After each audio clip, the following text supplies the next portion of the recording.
வருங்கால அரசு அதிகாரிகள் அனைவருக்கும் வாழ்த்துக்கள். I am Prakash from TNPC Online Academy. Today video பதிவில் பார்த்தீங்கன்னா TNPC குரூப் 4 மற்றும் குரூப் 2க்கான பொது தமிழ் புதிய சிலபஸ் அடிப்படையில் கேட்கப்பட்ட ப்ரீவியஸ் இயர் கொஸ்டின்ஸ் பேப்பர் இதுதான் பார்த்தீங்கன்னா நம்ம ஒவ்வொரு ஆண்டும் நடைபெற்ற தேர்வுகளிலிருந்து பார்க்க போகிறோம்.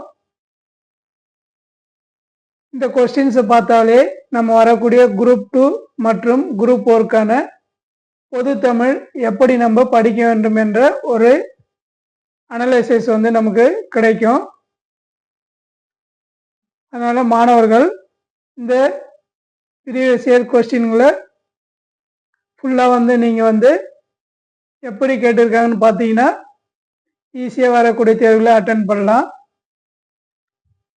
டுடே பார்த்தீங்கன்னா 2022 கேட்கப்பட்ட கட்டாய தமிழ் மொழி தகுதி தேர்வு.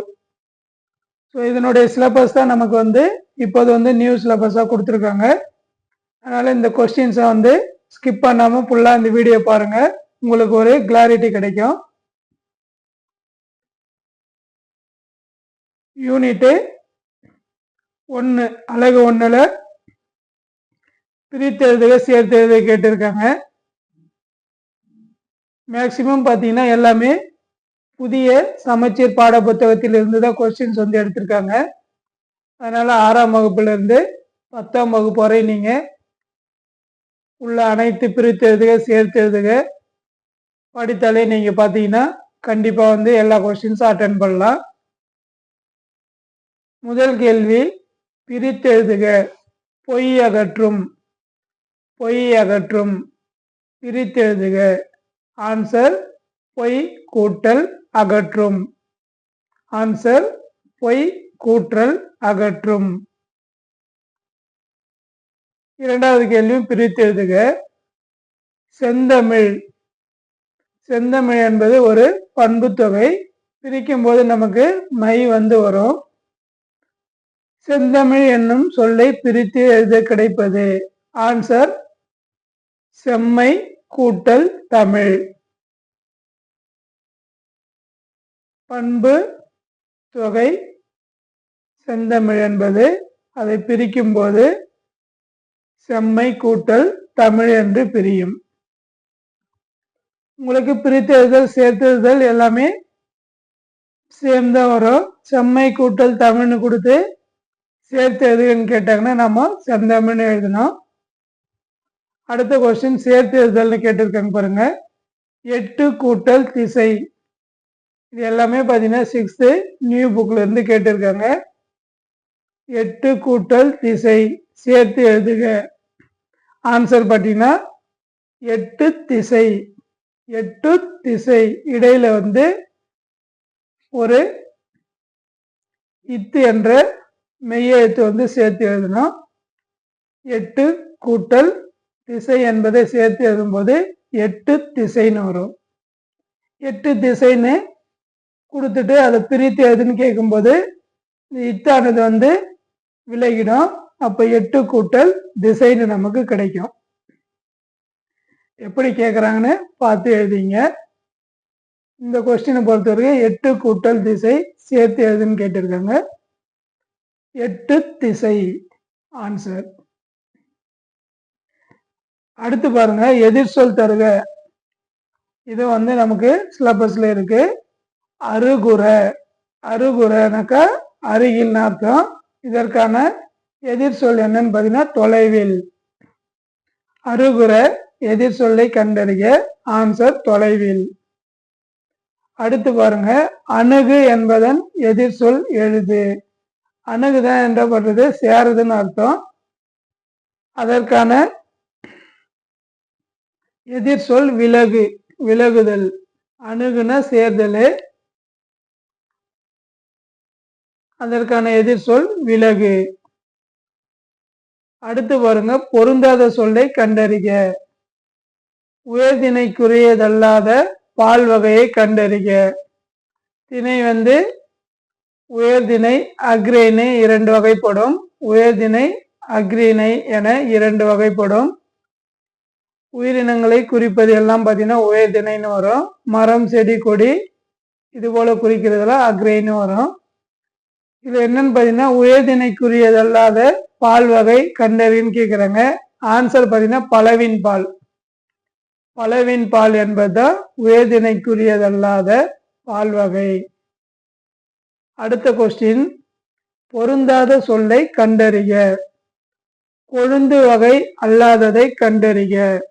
கொழுந்து வகை அல்லாததை கண்டறிக. ஆன்சர் கீரை தண்டு. கொழுந்து என்பது முதல்ல வரக்கூடிய அந்த இலை பருவத்தை தான் கொழுந்துன்னு சொல்லுவாங்க. பனங்குருது பனைமரத்தினுடைய குருது. நெல் துளிர் முதல்ல வரும்போது. வேப்பங்கொழுந்து அந்த இலை சின்னதா வரும்போது வர்றதுதான் வேப்பங்கொழுந்து. அவங்க இல்லாத ஒன்று எதுன்னு கேட்குறாங்க. ஆன்சர் கீரை தண்டு. கீரை தண்டு என்பது கீரையானது முத்திய பிறகு தடிமனா இருக்கிறது தான் கீரை தண்டு. அதனால அது கொழுந்து வகையில சேராதது. அடுத்து, பின்வருவனவற்றுள் தவறான செய்தியை தரும் தொடர். ஆன்சர் பாருங்க. 8, 10 ஆகிய எண்ணும் பெயர்களின் பின் வல்லினம் மிகாது. இது வல்லினம் மிகும் வல்லினம் மிகா இடங்களை பத்தி கேட்டிருக்காங்க. தவறான இதுன்னு கேட்டிருக்காங்க. Answer option C. ஏன்னா 8, 10 ஆகிய எண் பெயர்களின் பின் வல்லினம் மிகாதுன்னு கொடுத்திருக்காங்க. இது தவறு. ஏன்னா 8, 10 ஆகிய எண் பெயர்களின் பின் வல்லினம் மிகும். ஏன்னா 8 தொகை அதுல பாத்தீங்கன்னா இத்து வரும். 8 தொகைன்னு. 10 பாட்டுன்னு பாத்தீங்கன்னா தூக்கு அடுத்து இப்பு வரும். 10 பாட்டு இரண்டு எழுத்துக்கள் இந்த 8, 10 என்ற எண்களோடு சேரும்போது இத்து வரும். அதுபோல இப்பு வரும். வரக்கூடிய வருமொழிக்கு ஏற்ற மாதிரி அந்த மெய்யெழுத்தானது சேரும். அதனால வல்லினம் மிகும் என்பது சரி. இங்க மிகாததுன்னு கேட்டதுனால ஆன்சர் ஆப்ஷன் சி தான் தவறு. அடுத்து, மரபு பிழையற்றதை எடுத்து எழுதுக.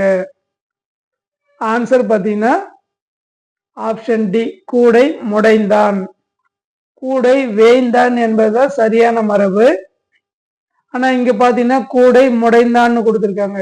அப்ப இது தவறானது. அடுத்து பாருங்க, மரபு பிழையற்றதை எடுத்து எழுதுக. பிழையற்றது எதுன்னு பாத்தீங்கன்னா எருது எக்காலமிடும். இது சரியான ஒரு மரபு. இங்க சரியானதுதான் கேட்டிருக்காங்க பிழையற்றதுன்றது. கோழி கூவும் என்பது தவறு. கோழி கொக்கரிக்கும்னு வரும். மயில் அலரும் என்பது தப்பு. மயில் அகவும்னு வரும். காகம் கத்தும் என்பது தவறு. காகம் கத்தும் என்பதுதான் சரி. காகம் கத்தும் என்பது தவறு. காகம் கரையும்னு வரும். அப்போ இது மூன்றுமே தவறானது. எருது எக்காலமிடும் என்பதுதான் மரபு பிழையற்ற சொல். அடுத்து, மரபு தொடரின் பொருளை கண்டறிக. கொடி கட்டி பறத்தல். கொடி கட்டி பறத்தல் தானே. அவன் கொடி கட்டி பறக்கிறான்னா அவன் என்ன புகழ் பெற்று விளங்குதல். அவனோட புகழ் உச்சியில வரும்போது அவனை கொடி கட்டி பறக்கிறான்னு சொல்லுவோம். அப்போ மரபு தொடரின் பொருளை கண்டறின்னு கேட்கிறாங்க. கொடி கட்டி பறத்தல் என்பது புகழ் பெற்று விளங்குதலை குறிக்கும். எல்லாமே நியூஸ் சிலபஸ் அடிப்படையில் கேட்கப்பட்ட கேள்விகள். அதனால ப்ரீவியஸ் இயர் கொஸ்டின் நம்ம ஒவ்வொன்றா பார்க்க போறோம். ஒவ்வொரு இயரும் நடைபெற்ற டோட்டலா 50 கொஸ்டின்ஸ் இருக்கு. 50 கொஸ்டின்ஸ் உங்களுக்கு விளக்கத்தோட கொடுக்குறேன். நீங்க அதை படிச்சீங்கனாலே கண்டிப்பா நீங்க நல்ல ஸ்கோர் வரக்கூடிய குரூப் 4 குரூப் 2 எடுக்கலாம். அடுத்த கேள்வி, ஆங்கில சொல்லுக்கு நேரான தமிழ் சொல்லை அறிதல். கான்சனன்ட் என்ற ஆங்கில சொல்லுக்கு நேரான தமிழ் சொல். கான்டினென்ட் என்ற ஆங்கில சொல்லுக்கு நேரான தமிழ் சொல். ஆன்சர் பார்த்தீங்கன்னா கண்டம். இது எல்லாமே உங்களுக்கு ஒவ்வொரு 6ஆம் வகுப்புல இருந்து 12ஆம் வகுப்பு வரை உள்ள புக் பேக்ல பார்த்தீங்கன்னா உங்களுக்கு கொடுத்துருப்பாங்க. கலை சொற்கள்னு கொடுத்து அந்த டாபிக்ல இது வரும். ஆங்கில சொல்லுக்கு நேரான தமிழ் சொல் இந்த டாபிக்ல இது கேட்கறதுக்கு வாய்ப்புகள் இருக்கு. அதனால இது எல்லாமே நீங்க கண்டிப்பா படிக்கணும். ஒவ்வொரு பாட புத்தகத்திலும் உள்ள புக் பேக் கொஸ்டினுக்கு பின்னாடி இது கொடுத்துருப்பாங்க பாடத்தினுடைய கடைசியில. அதனால பார்த்து வச்சுங்க. அடுத்தும் பாருங்க, ஆங்கில சொல்லுக்கு நேரான தமிழ் சொல்லை எழுதுக. Answer conversation. ஆன்சர் பார்த்தீங்கன்னா உரையாடல். கான்வர்சேஷன் என்பதற்கு நேரான தமிழ் சொல் என்னன்னு பார்த்தீங்கன்னா உரையாடல். அடுத்தும் பாருங்க, ஆங்கில சொல்லுக்கு நேரான தமிழ் சொல்லை எழுதுக. ஆர்த்தோகிராபி. ஆர்த்தோகிராபினா எழுத்திலக்கணம். ஆர்த்தோகிராபினா எழுத்திலக்கணம். அடுத்து பிறமொழி சொற்கள் கலவாத தொடரை கண்டறிக. பிறமொழி சொற்கள்னா வடமொழி சொற்கள், சமஸ்கிருத சொற்கள் தான் வடமொழி சொற்கள்னு கொடுப்பாங்க. இது மாதிரி சொற்கள் எல்லாம் அல்லாத சொல் தொடரை கண்டறின்னு சொல்றாங்க. இதற்கான ஆன்சர் பார்த்தீங்கன்னா கல்யாணம் என்பது 1000 காலத்து பயிர். கம்ப்யூட்டர் என்பது பார்த்தீங்கன்னா 7 ஆப்ஷன் பார்த்தீங்கன்னா அது ஆங்கில சொல். அனுபவமே சிறந்த ஆசான் என்பதும் வடமொழி சொல்லது. எவ்வகையான செயற்கைக்கோளை ஏவும் திறன் நம்மிடம் உள்ளது. இதுவும் தவறானது. ஆன்சர் பார்த்தீங்கன்னா திறன் என்பது தவறானது. கல்யாணம் என்பது 1000 காலத்து பயிர் என்பதுதான் பிறமொழி சொற்கள் கலவாத தொடர். அடுத்து ஒலி மற்றும் பொருள் வேறுபாடு அறிந்து சரியான பொருளை அறிதல். உடலின் உறுப்பு. நம் உடலில் உள்ள உறுப்பில் ஒன்று என்னன்னு கேட்குறாங்க. தலை, தழை, கழை, தலைன்னு சொல்றாங்க. ஆன்சர் பார்த்தீங்கன்னா ஆப்ஷன் பி தலை. உடலின் உறுப்பு தலை. நம்முடைய ஹெட்டு தான் கொடுத்துருக்காங்க. அதற்கு பார்த்தீங்கன்னா தலை என்ற சின்னலை தான் சரியானது. அடுத்து ஒலி மற்றும் பொருள் வேறுபாடு அறிந்து சரியான பொருளை அறிதல். அறிவு பகுதி. அறிவு பகுதி என்பது என்னது? கலை. ஆற்று தான் பார்த்தீங்கன்னா அறிவு பகுதி. கலை என்பது நாம புல்கள் அதெல்லாம் நம்ம பயிர்லேருந்து எடுப்போம். அதை குறிப்பதுதான் கலை. கழை என்பது மூங்கிலை குறிக்கும். தழை என்பது நம்ம இலை பருவத்தை குறிக்கும். தழை என்பது. அப்போ இங்க அறிவு பகுதி எதுன்னு பார்த்தீங்கன்னா கலை. ஆர்ட் என்பதுதான் அறிவோடு தொடர்புடையது. அடுத்து ஒரு பொருள் தரும் பல சொற்கள். டோட்டலா பார்த்தீங்கன்னா உங்களுக்கு 42 ஓரெழுத்து ஒரு மொழிகள் இருக்கு. அதுல ஈ என்பதன் தவறான பொருளை தேர்ந்தெடுக்குன்னு கேட்கிறாங்க. ஈ என்பது அணிகலன். ஈ என்ற உயிரெழுத்து அ இ என்ற உயிரெழுத்துல ஈ வரும். அதுவும் சரி. ஒரு வகை பறவை. ஈ என்பது பறவை என்பது நமக்கு தெரியும். சின்ன சின்ன ஈ இருக்குல்ல, அதுதான். ஈ என்பதுனா பகிர்ந்து கொண்டுதல், ஈதல்னு சொல்றாங்களே, அதையும் குறிக்கும். அப்ப அணிகலன் என்பது ஈ என்ற பொருளுக்கான பொருள் அல்ல. ஈ என்ற வார்த்தைக்கான பொருள் அணிகலன். தவறு. இங்க தவறான பொருள் தான் கேட்கிறாங்க. அப்ப ஆன்சர் பார்த்தீங்கன்னா அணிகலன். அடுத்த கொஸ்டின் பார்த்தீங்கன்னா வடு, மூசு, குறும்பை, கச்சல் ஆகிய சொற்கள் எதனை குறிக்கும்? இது பார்த்தீங்கன்னா பிஞ்சு வகைகளை குறிக்கும். மாவடு அப்படின்னு சொல்லுவாங்க. அது மாதிரி கச்சல் என்பதும் குறும்பை என்பதும் ஒவ்வொரு தாவரத்தினுடைய இளமை பருவத்தை குறிக்கும். இதுவும் எல்லாமே உங்களுக்கு புக்கில் ஒரு லெசன்ல இருக்கு. இலை பருவம், காய் பருவம் எல்லாத்தையும் பற்றி இருக்கு. அதை படித்தாலே நீங்கள் ஈஸியாக அட்டன் பண்ணிடலாம். எல்லாமே புக்கில் இருந்து தான் கேட்டிருக்காங்க. அதுவும் நியூ சமச்சீர் புக்கில் இருந்து தான் கேட்டிருக்காங்க. வடு, மூசு, குறும்பை, கச்சல் ஆகிய சொற்கள் எதனை குறிக்கும் பார்த்தீங்கன்னா பிஞ்சு வகை. மேக்சிமம் நீங்கள் புக் பேக்கில் இருக்கிற அனைத்து இலக்கண மற்றும் எக்ஸ்ட்ரா கலை சொற்கள், இது மாதிரியான மரபு சொற்கள் எல்லாமே கொடுத்துருக்காங்க. ஒவ்வொரு இயல் முடிந்த பிறகு அதை கண்டிப்பாக நீங்கள் எல்லாமே படித்தாதான் தேர்வில் நிறைய மார்க் எடுக்க முடியும். அடுத்து பாருங்க, ஒரு பொருள் தரும் பல சொற்கள். ஒரு பொருளுக்கு பல சொற்கள் இருக்கும்.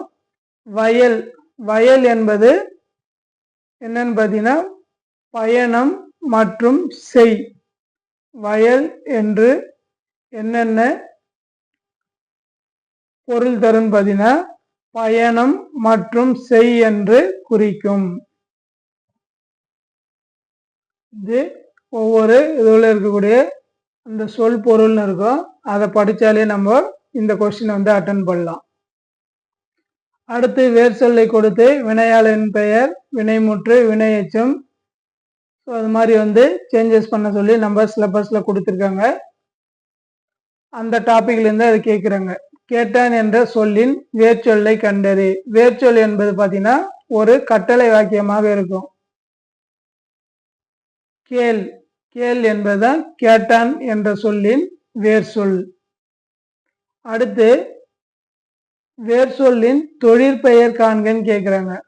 அப்போ பாடு என்பது ஒரு வேர் சொல். அதனுடைய தொழிற்பெயர் என்ன தொழில்னா பாடுதல். பாடுதல் என்பது ஒரு வகையான தொழில். அப்பொழுது பாடு என்ற வேர் சொல்லின் தொழிற்பெயர் பார்த்தீங்கன்னா பாடுதல். அடுத்து பார் என்னும் வேர் சொல்லின் பெயரச்ச வடிவம் தருக. பெயரச்சம் என்பது முற்று பெறாத ஒரு பெயர் சொல்லி தான் பார்த்தீங்கன்னா பெயரச்சம்னு சொல்லுவாங்க. அது முற்று பெற்றதுன்னா பெயர் சொல்லுன்னு சொல்லுவோம். முற்று பெறாததை பெயர் அச்சம்னு சொல்லுவோம். அப்போ பார் என்ற வேர் சொல்லின் பெயரச்சம் என்பது பார்த்தீங்கன்னா முடியும் போது ஆ என்ற உயிரெழுத்தை ஓசையை கொண்டு முடியும். பார்த்து ஏ பார்த்தீங்கன்னா ஊ என்ற உயிரெழுத்தை கொண்டு முடியுது. அது கிடையாது. பார்த்தது என்பதும் பார்த்தீங்கன்னா ஊ என்ற உயிரெழுத்தை கொண்டு முடியதுனால அதுவும் தவறு. பார்த்தான் என்பது ஒரு வினை முடிந்த ஒரு முற்று பெற்றது. இங்க பெயரச்ச வடிவம் கேட்குறாங்க. அப்போ பார்த்த இத்து பிளஸ் ஆ என்ற உயிரெழுத்தை கொண்டு முடிவதனால் பார்த்த என்பதுதான் சரியான பெயரச்ச வடிவம். அடுத்து சொல்லின் தொழிற்பெயர் காண்க. படி என்ற வேர் சொல்லின் தொழிற்பெயர் படித்தல். படித்தல் என்பது ஒரு தொழிற்பெயர். அப்போ முதல்ல பார்த்து பாருங்க, பாடு என்பதன் தொழிற்பெயர் பாடுதல். அப்போ படி என்பதன் வேர் சொல் படித்தல். ஈஸி தான், இதெல்லாம் ஈஸியாக நீங்கள் அட்டன் பண்ணிடலாம். அடுத்து மைக்ரேஷன் என்ற ஆங்கில சொல்லுக்கு சரியான தமிழ் சொல்லை தேர்க. இது டிரான்ஸ்லேஷன் பார்ட்லேருந்து கேட்டிருக்காங்க. ஆன்சர் பார்த்தீங்கன்னா நகர்தல். மைக்ரேஷன்னா நகர்தல். அடுத்து அகர வரிசைப்படி சொற்களை சீர் செய்க. உங்களுக்கு அ ஆ இக்கு காங்காச்சா இது தெரிஞ்சதுன்னா ஈஸியாக நீங்கள் இதை அட்டன் பண்ணிடலாம். இங்கே பார்த்தீங்கன்னா நானை, நோ, நோ, இந்த அடிப்படையில் ஏ என்பது தான் சரியானது. காங்காச்சா அடிப்படையில் கொடுத்துருக்காங்க. நா கத்துது நை, நை கத்துது நோ, நோ கத்துது நோ. அப்போ சரியான அகரவரிசை ஆப்ஷன் ஏ. இரண்டாவது அது மாதிரி தான் அகரவரிசை கேட்டிருக்காங்க. இது பார்த்தீங்கன்னா சாணா வரிசையிலேருந்து உங்களுக்கு கேட்டிருக்காங்க. அப்போ முதல்ல என்ன வரும், கா கா மாதிரி சா சா வரும். அடுத்து கூ மாதிரி சு வரும். அடுத்து ஐ கை வரிசையில் சை வரும். அடுத்து கோ கோ வரிசையில் சோ என்பது வரும். அப்போ உங்களுக்கு ஆன்சர் ஆப்ஷன் சி தான் சரியானது. அடுத்த கொஸ்டின், சொற்களை ஒழுங்குபடுத்துக. மாற்றி மாற்றி உங்களுக்கு சென்டென்சஸ் கொடுத்துருப்பாங்க. அது ஒரு கோர்வையாக ஒரு சென்டென்சஸை நம்ம உருவாக்கணும்.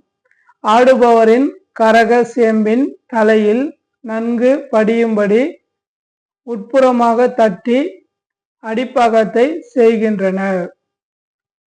இது மாற்றி மாற்றி உங்களுக்கு வார்த்தைகள் கொடுத்துருக்காங்க. அதை கோர்வையாக சேர்த்து ஒரு சரியான வாக்கியமாக நம்ம அமைக்கணும். அப்போ கரக செம்பின் அடிப்பாகத்தை உட்புறமாக தட்டி ஆடுபவரின் தலையில் நன்கு படியும்படி செய்கின்றனர். இது புக்ஸில் இருக்கு. அந்த வரியை மாற்றி கொடுத்துட்டு உங்களுக்கு சரியானதை கேட்க சொல்றாங்க. கரகாட்டம், கும்மியாட்டம், தப்பாட்டம் இதை பத்தி ஒரு லெசன் இருக்கு. அந்த லெசன்ல இருந்து வரக்கூடிய ஒரு வரி தான் இது. கரகாட்டத்தை பற்றி குறிப்பிடக்கூடிய வரியை உரைநடை பகுதியில் வரும். அதை எடுத்து உங்களுக்கு இங்க கேட்டுருக்காங்க. அப்போ நம்ம என்ன பண்ணணும்னா உரைநடையும் கண்டிப்பா படிச்சாகணும். இதுபோல கலைநுட்பமான லெசன்ஸ்லாம் இருந்ததுன்னா அதெல்லாம் படித்தோம்னா அதுல இருந்து நம்ம கொஸ்டின்ஸ் வரதுக்கு சான்சஸ் இருக்கு. அடுத்து சொற்களை ஒழுங்குபடுத்துக. ஆட்சி அரசனின் அறம் கூறும் துணை புரிந்தன அறநெறி மன்றங்கள். இது சரியா பொறுத்தது பார்த்தீங்கன்னா அறம் கூறும் மன்றங்கள் அரசரின் அறநெறி ஆட்சிக்கு துணை புரிகின்றன. ஆப்ஷன் ஏ சரி. அடுத்த கொஸ்டின் சொற்களை ஒழுங்குபடுத்துக. இதுவும் அது மாதிரிதான். பறிக்கப்பட்ட பறந்து நின்ற என் மனம் மலரை போல மரக்கிளையிலிருந்து வாடுகிறது. இதற்கான ஆன்சர் ஆப்ஷன் ஏ. என் மனம் பறந்து நின்ற மரக்கிளையிலிருந்து பறிக்கப்பட்ட மலரை போல வாடுகிறது. இதுதான் சரியான வார்த்தை. அடுத்து விடை வகைகள். விடைகள் 8 வகைப்படும். வினா 6 வகைப்படும். இது என்ன விடை என்ற கேள்விதான் கேட்டிருக்காங்க. பள்ளிக்கூடம் எங்குள்ளது என்ற வினாவிற்கு வலப்பக்கத்தில் உள்ளது என கூறும் கூறல் எவ்வகை விடைன்னு கேட்கிறாங்க. சுட்டு விடை. பள்ளிக்கூடம் எங்குள்ளது என்ற வினாவிற்கு வலப்பக்கத்தில் உள்ளது என்று அவன் சுட்டி காட்டுறான். இந்த பக்கத்தில் இருக்குன்றது வலது பக்கம் என்று ஒரு சுட்டி காட்டுதல் சொல்றதுனால சுட்டு விடை இது. அடுத்து உனக்கு கதை எழுத தெரியுமா என்ற வினாவிற்கு கட்டுரை எழுத தெரியும் என்று விடை கூறுவது இனமொழி விடை. கட்டுரை என்பதற்கு கதை என்பதற்கு இணையான ஒன்றுதான் கட்டுரை. அவன் என்ன சொல்றான்னா கதை எழுத தெரியுமான்றது கட்டுரை எழுத என்ற இணையான ஒரு பொருளை குறிப்பிடக்கூடியதை தெரிவிப்பதனால் இது இனமொழி விடை. கட்டுரை கதை என்பது ஒரு இனமானதுதான். கட்டுரை எழுதல் கதை எழுதல் அதுதான் இனமொழி விடை. அடுத்து காமராஜர் நகர் எங்கே இருக்கிறது என்ற வினாவிற்கு இந்த வழியாக செல்லுங்கள் என்று விடை எழுப்பது சுட்டு விடை. ஆல்ரெடி நம்ம பார்த்தோம். பள்ளி எங்க உள்ளதுன்னு கேட்டதுக்கு வலப்பக்கமாக உள்ளதை சுட்டி காட்டுறதுனால சுட்டு விடைன்னு பார்த்தோம். அதே கொஸ்டின் தான் கேட்டிருக்காங்க. வேற மாடல்ல கேட்டிருக்காங்க. காமராஜர் நகர் எங்கே இருக்கிறது, அதுல பள்ளிக்கூடம், இங்க காமராஜர் நகர்னு ஒரு தெரு பேர் கேட்குறாங்க. அதுக்கு இந்த வழியா செல்லுங்கன்னு அவன் சுட்டி காட்டுறான். இந்த என்ற வழி காட்டுறதுனால அது சுட்டு விடை. அடுத்தும் பாருங்க, விடைக்கேற்ற வினாவை தேர்ந்தெடுத்து எழுதுக. ஒரு விடை கொடுத்துருவாங்க. அதுக்கான வினாவானது எப்படி அமையும் என்றதான் கேட்குறாங்க. பாரத ஸ்டேட் வங்கியின் உரையாடு மென்பொருள் இலா. அப்போ இதற்கான கொஸ்டின் எப்படி அமைக்கும்னு பார்த்தீங்கன்னா பாரத ஸ்டேட் வங்கியின் உரையாடு மென்பொருள் எது எது என்ற கேள்விக்கான இடத்துல தான் நமக்கு ஆன்சர் வரணும். அப்போ இலா எதுனா இலா. அப்போ பாரத ஸ்டேட் வங்கி உரையாடு மென்பொருள் இலா. அடுத்த கொஸ்டின் பாருங்க. பூங்கொடி தன் தோழியுடன் திங்கட்கிழமை காலையில் பேருந்தில் ஏறி பள்ளிக்கு சென்றாள். அப்போ எங்கு சென்றாள் என்ற கொஸ்டின் வார்த்தை எதில் வருதுன்னு பாருங்க. சாரி, எப்படி சென்றாள் என்ற கொஸ்டின் வார்த்தை எதில் வருதுன்னு பாக்குறாங்க. பூங்கொடி பள்ளிக்கு எப்படி சென்றாள். ஆன்சர் பி தான் சரியானது. அடுத்து சுட்டு விடை, மறைவிடை, நேர்விடை ஆகிய 3 விடைகளை எவ்வாறு அழைப்பர். வெளிப்படை விடைகள். கேட்குற ஆன்சருக்கு வெளிப்படையா கூறுவதுதான் பார்த்தீங்கன்னா வெளிப்படை விடைகள். அடுத்து செய்வினை செயற்பாட்டு வினை வாக்கியங்களை கண்டு எழுதுதல். குமரன் ஓவியம் வரைந்தான். இது பார்த்தீங்கன்னா ஒரு செய்வினை வாக்கியம். ஒரு செயலை தானே செய்யறதுதான் பார்த்தீங்கன்னா செய்வினை வாக்கியம். பிறரை கொண்டு பிறருக்காக செய்வது செயற்பாட்டு வினை வாக்கியம். இங்க செய்வினை கேட்கிருக்காங்க. அப்போ குமரன் ஓவியம் வரைந்தான், அவனே ஓவியம் வரைந்ததுனால இது செய்வினை வாக்கியம். பிறவினை சொற்றொடரை கண்டறிக.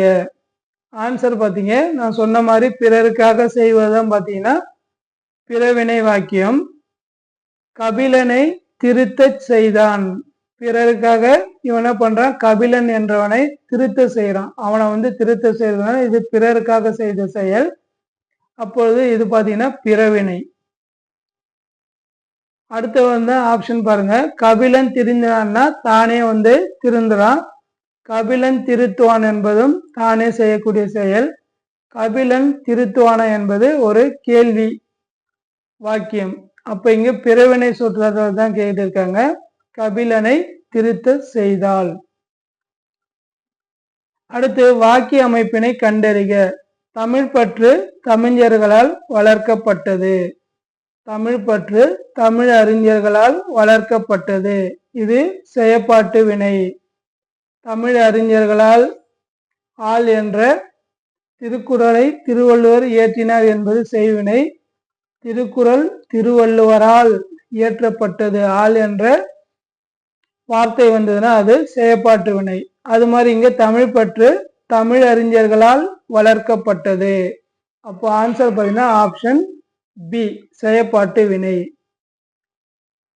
அடுத்த கேள்வி, இடி விழுந்த மரம் போல இவ்வோமை கூறும் பொருள் விளக்குக. ஆன்சர் பார்த்தீங்கன்னா துன்பம்.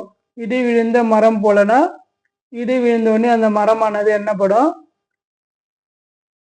பட்டு போயிடும். அது துன்பம் அடைகிறத குறிக்குது. அதனால துன்பம், இடி விழுந்த மரம் போல. அடுத்து எம்பலம் என்பது சின்னம். எம்பலம் என்பது ஒரு ஆங்கில வார்த்தை. அதற்கான தமிழ் வார்த்தை பார்த்தீங்கன்னா சின்னம்.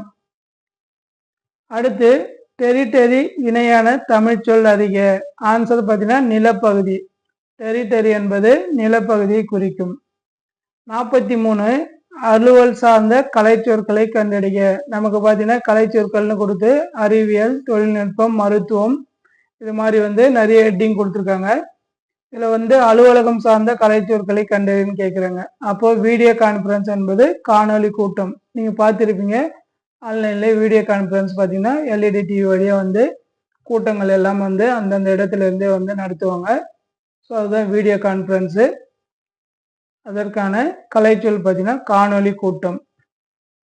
அடுத்து விடை வகைகள். கடைக்கு போவாயே என்ற கேள்விற்கு போக மாட்டேன் என மறுத்து பொருள் மறைவிடை. மறுக்கிறது மறைவிடை.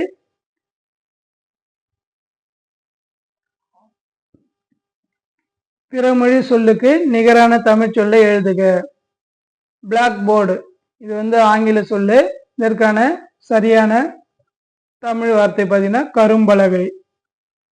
ஸ்கூல்லாம் பார்த்துருப்பீங்க, லெசன் எடுப்பாங்க பிளாக் போர்டு. அதற்கான தமிழ் அர்த்தம் கரும்பலகை. அடுத்து பாருங்க, இதில் தவறான இணை எதுன்னு கேட்குறாங்க. இதுவும் பார்த்தீங்கன்னா உங்களுக்கு வேற்றுமொழி சொல் கொடுத்து சரியானது எதுன்னு கேட்டிருக்காங்க.